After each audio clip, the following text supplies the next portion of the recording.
दुलाराय बर' फरायसा आफादनि जि जोबथा जोंनि थान्दै मेल दङमोन बेखौ एसे सिगाङाव जों मावफुंबाय आरो गासै थान्दैफोरनि बाहागो लानायजों 2025निफ्राय 27 मायथाइनि जि दुलाराय बर' फरायसा आफाद मिरु आफादनि जि कमिटि दङ बेखौ गोदानै दाफामनाय जाबाय आरो बे थान्दै मेलाव थान्दै बिथांमोननि गासैनिबो मदद आरो बिथांमोननि स्ट्रं सापर्टनि गेजेरजों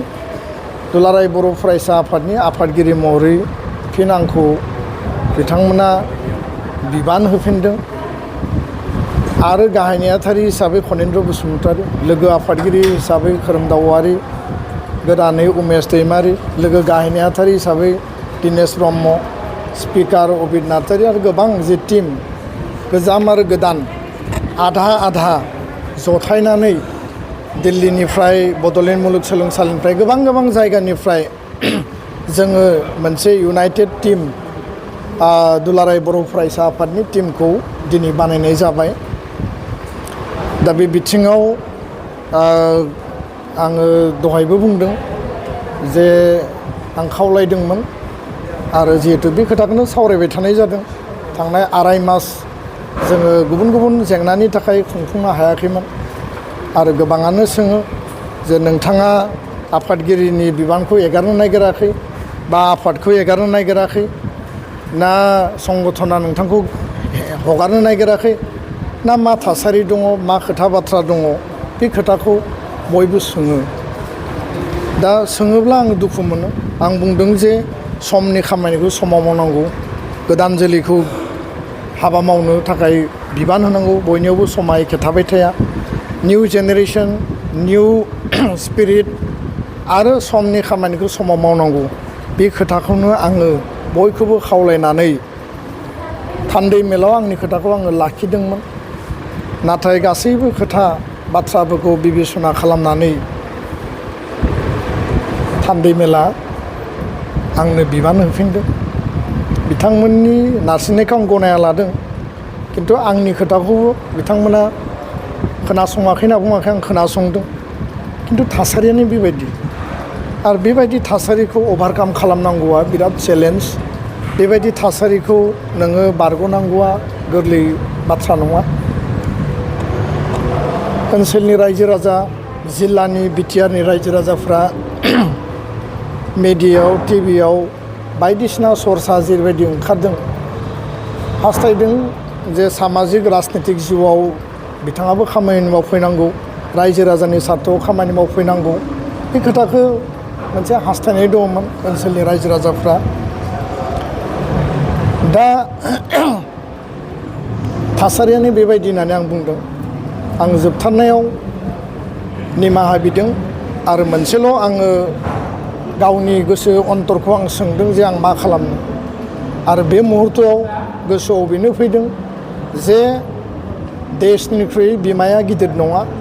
एखे बाथ्राजोंनो जातिनिख्रुइ राजखान्थिया गिदिर नङा आरो जातीयताबाद, जाति सत्ता, जातीय स्वाभिमान, बड'फानि आदर्श आरो प्रिन्सिपेलखौ लानानै हाबा मावलांनायनि बिथिङाव आनकमप्रमाइजिं भाबै हारिखौ गेरेमसा माहारि दानायनि बिथिङाव टीम एबसु हिसाबै जों खामानि मावदों, मावलांगोन आरो बर' गोजोन गोरोबथानि जिखिनि आद्रा दफाफोर दङ, लोगोसेनो